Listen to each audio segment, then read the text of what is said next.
బాగుందా ధ్యానం?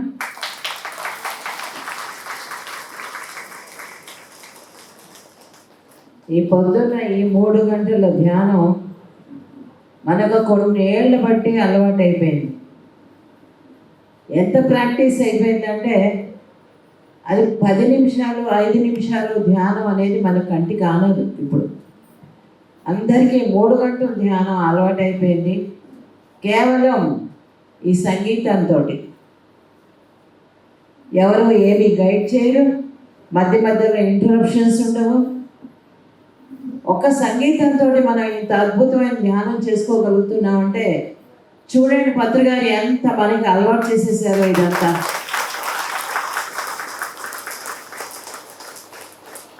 అది ఎప్పుడన్నా మధ్యలో ఏమన్నా మాట్లాడుతున్నారా? లేదు. ఏమైనా గైడెన్స్ ఉందా? లేదు. కాళ్ళు కట్టుకొని, చేతులు కట్టుకొని, కళ్ళు కట్టుకొని శ్వాస మీద ధ్యాస పెట్టమన్నారు అంతే. కేవలం అంత సింపుల్ ధ్యానం. ధ్యానాన్ని ఎప్పుడు కూడా కాంప్లికేట్ చేసుకోవద్దు. కాంప్లికేట్ చేసుకుంటే అది ధ్యానం అవ్వదు. ధ్యానం వేరు, అది వేరు. దాని ధ్యానం పేరు మీద మనం ఆడద్దు. ఇది అద్భుతమైన ప్రక్రియ, శ్వాస మీద ధ్యాస అంతే. ఆ రోజు బుద్ధుడు చెప్పాడు, ఈరోజు పత్రిజీ చెప్తున్నారు. 40 ఏళ్ల నుంచి ప్రయాణం చేసి చేసి చేసి చేసి ఊరు లేదు, వాడ లేదు, ఇల్లు లేదు, తిండి కూడా సరిగ్గా ఉండదు ఆయనకి. అయినా అడ్జస్ట్ అవుతూ, ఇల్లు పక్క సరిగ్గా ఉండదు, అయినా అడ్జస్ట్ అవుతూ, పడుకోవడానికి నిద్ర పట్టదు, ఫుడ్ ఉండదు, ఒక్కొక్కసారి వెహికల్ ఉండదు, బస్సులో వెళ్తారు. అలాంటి రోజులు కూడా ఉన్నాయి. అలా కొన్నేళ్ళు ఆయన ప్రయాణం చేసి లక్షల మంది, కోట్ల మందిని కేవలం శ్వాస మీద ధ్యాస అనే ప్రక్రియతోటి ఇంత దూరం తీసుకొచ్చారు ఈ యొక్క పిఎస్ఎస్ అనే. ఈరోజు ఎవరైనా సరే శ్వాస మీద ధ్యాస అంటే పత్రిజీ అంటారు. పిరమిడ్ ఎక్కడ కనపడినా అది పత్రిజీ అంటారు. అదొక బ్రాండ్ అయిపోయింది. మనలో శక్తి ఉంటే ఏమన్నా మనం చేయగలం, చేయించగలం. మన లోపల ప్యూరిటీ లేకుండా, ఎనర్జీ లేకుండా, ప్యూరిటీ లేకపోతే ఎనర్జీ ఉండదు. మనలో ఏదోగా దాన్ని ఏమంటారు, ఆశలు ఇవన్నీ పెట్టుకున్నాం అనుకోండి, మన ప్యూరిటీ రాదు. ఆ ప్యూరిటీ లేకపోతే ఎదుటి మనిషి ఆ పని చెయ్యలేడు, చేసినా పూర్తిగా చేయలేడు. ఇంకెవరో పక్కన వెళ్తుంటే ఆ పక్క మాటలు కూడా వింటుంటాడు. కానీ పత్రిక ధ్యానం చేయిస్తుంటే ఒక్కరు కదా, కొన్ని వేల మంది కూర్చుంటారు ధ్యాన చక్రాల్లో. మీ అందరికీ తెలుసా సంగతి? ఎలా కూర్చుంటారు? ఆ శక్తితోటి, ఆ ఎనర్జీతోటి. ఆ యొక్క వలయం ఏర్పడుతుంది ఆయన ఫ్లూట్ వాయిస్తుంటే. ఆయన ఫ్లూట్ వాయిస్తుంటే ఆ ప్రాంగణం అంతా కూడా ఒక వలయంలాగా తయారవుతుంది. ఆ వలయం అంతా కూడా ఎనర్జీ సర్కిల్. ఆ ఎనర్జీ సర్కిల్లో అంతా ఎన్నో వేల మంది మాస్టర్స్ అక్కడే ఉంటారు. అంతమంది మాస్టర్స్ మధ్యలో ఈ ఫ్లూట్ వాయిద్యంలో మనం ధ్యానం చేస్తూ ఉంటాం. అదే యోగం అంటే, అదే స్వర్గం అంటే. ఇంకా ఏమీ లేదండి, ఎక్కడా లేదు. ఏ గురువు దగ్గర దొరకని స్వేచ్ఛ దొరికింది, జ్ఞానము దొరికింది. ఆ జ్ఞానాన్ని ఎలా వాడుకుంటారో అది మీ ఇష్టం, అది మీకే వదిలేశారు. ఎందుకంటే స్వేచ్ఛ ఇచ్చారు కాబట్టి. ఆ స్వేచ్ఛని కరెక్ట్గా వాడుకుంటే మనం బాగా ఎదుగుతాం.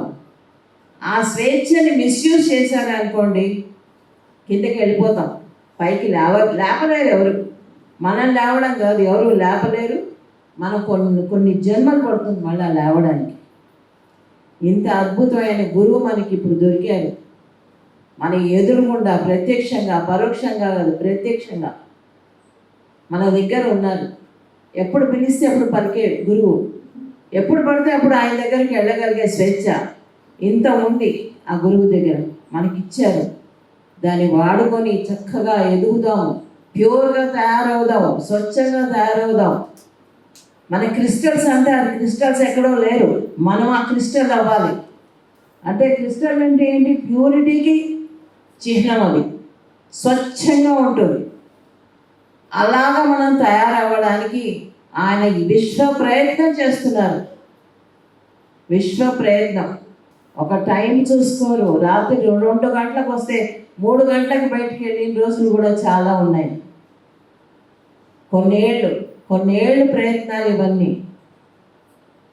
నాకు ఒకటే కోరిక, అందరూ ధ్యానులుగా మారాలి, అందరూ బాగా పనిచేయాలి, అందరూ అభిమానంగా గౌరవించుకోవాలి. మనం ఒకళ్ళని గౌరవిస్తే మనకి అందరూ గౌరవిస్తారు. అంతేగాని మనకే అంత గౌరవం కావాలి, మేము ఎవరిని దగ్గర రానివ్వంటే ఎవరు మనకి దగ్గర రారు. ఎవరికి పడుతుందండి ఈ రోజుల్లో? పట్టదు. కనుక ఈరోజు చాలా అద్భుతంగా ఉంది ఫ్లూట్. నేను ఆ రూమ్లోంచి అన్నీ వింటూనే ఉన్నాను. చాలా అద్భుతంగా వాయించారు. ఈరోజు ఇక్కడికి రావడం, ఐ మీన్ ఈ ద్వారకా తిరుపతికి రావడం ఫస్ట్ టైము, చాలా అద్భుతంగా ఉంది. బల్లాం ప్రతాప్ గారు చాలా అద్భుతంగా తయారు చేశారు దీన్ని. ఎన్ని ఫెసిలిటీస్ ఉన్నాయో నాకు తెలియదు. చక్కగా ఉండడానికి రూమ్స్ ఉన్నాయి, చేయడానికి ధ్యానానికి పిరమిడ్ ఉంది, భోజనం చేయడానికి అన్నదానం ఉంది. ఎందుకంటే ఏం కావాలండి ఎవరికైనా? ఏమక్కర్లా. మన ఇంట్లో కూడా దొరకదు ఇంత అభిమానం, ఇంత ఆప్యాయత మన ఇంట్లో కూడా దొరకదు. ఎడమొహం పెడమొహం ఉంటారు ఇళ్లలో కూడా కొంతమంది, అవునా కదా?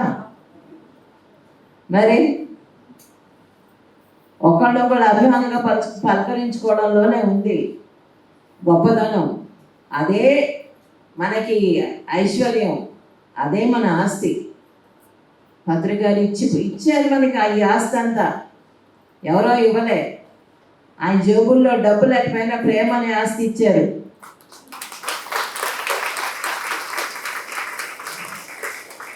ఇంతమందికి, ఒకరు కాదు, ఇద్దరు కాదు, లక్షల మందికి ప్రేమ అనే ఆస్తి పంచిపెట్టారు ఆయన. జేబులు ఖాళీగా ఉంటాయి. ఆస్తి ఇవ్వలే, ఇళ్ళు వాకిళ్ళు ఇవ్వలే, ఆశ్రమాలు ఇవ్వలే. ఎవరికి వాళ్ళు కట్టుకున్నారు ఆశ్రమాలు. ఇవన్నీ కూడా అందరూ కష్టపడి ప్రతి ఒక్క పైసా ప్రతి చోట. ఇప్పుడు మన కడతాలో ఉంది, మన కైలాసపురం ఉంది, పిరమిడ్ వ్యాలీ ఉంది, ఇప్పుడు వశిష్ఠ గోతం ఉంది. అంతా ప్రజల సొమ్ము. ప్రతి ఒక్క పైసా ప్రజల సొమ్ముతోనే మనం అన్ని కడుతున్నాము. కనుక అందరిది అది, ప్రతి ఒక్కరికి ఉంది పార్ట్ దాంట్లో. ప్రతి అంగుళంలో కూడా మనం అందరం ఉన్నాం.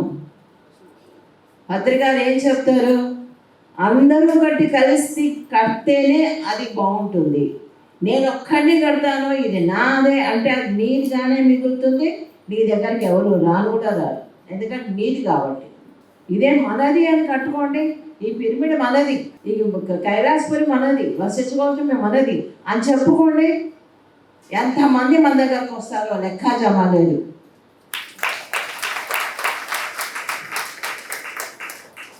ప్రతి ఒక్కరు మన వాళ్ళుగా మనం భావిస్తే కనుక, ఆత్మీయంగా చూసుకుంటే కనుక, అంతకు మించిన ఆస్తి ఏమీ లేదు, అంతకు మించిన ధన్యత ఈ జీవితంలో ఇంకోటి లేదు. మన జీవితం ఏదో బతికేయడానికి రాలే, ఒక సాధించడానికి వచ్చాం. ఏం సాధించడం? మన ఆత్మని మన పర్పస్ ఏంటో మనం తెలుసుకోవడానికి వచ్చాం ఇక్కడికి. అది తెలుసుకోవడం లేదు.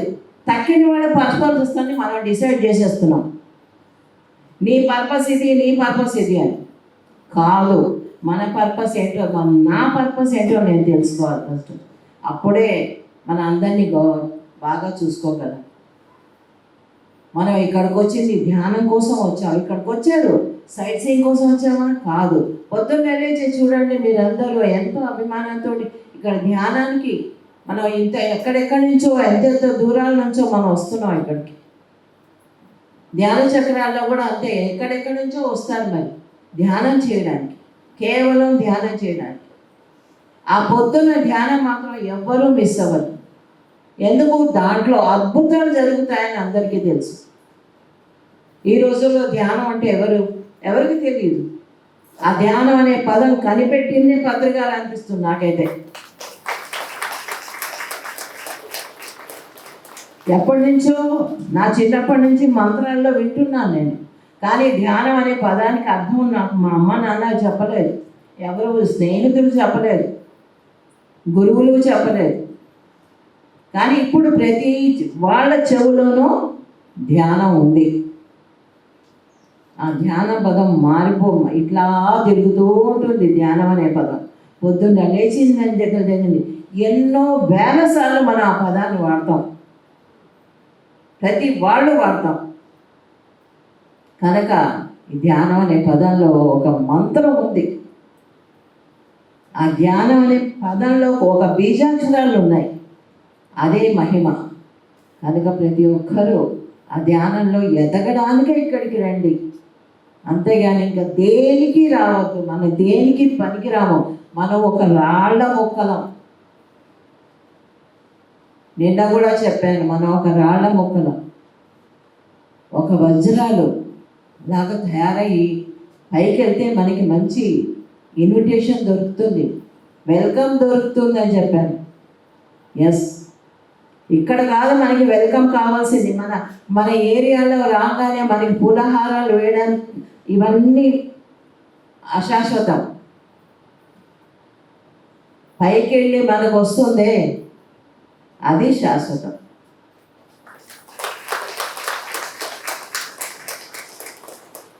చీర కట్టి ఇప్పినంత తేలిగ్గా మన శరీరాన్ని వదిలేస్తాం, అప్పుడు అక్కడికే వెళ్తాం. అది పర్మనెంట్ హోమ్ మనది. మనం గెస్ట్లలాగా వచ్చాం, గెస్ట్లలాగే ఉందాం. ఇక్కడ ఆస్తులు సంపాదించుకోవడానికి రాలే, పవర్ సంపాదించుకోవడానికి రాలే, ఇంకా దేనికి రాలే. Thank you very much.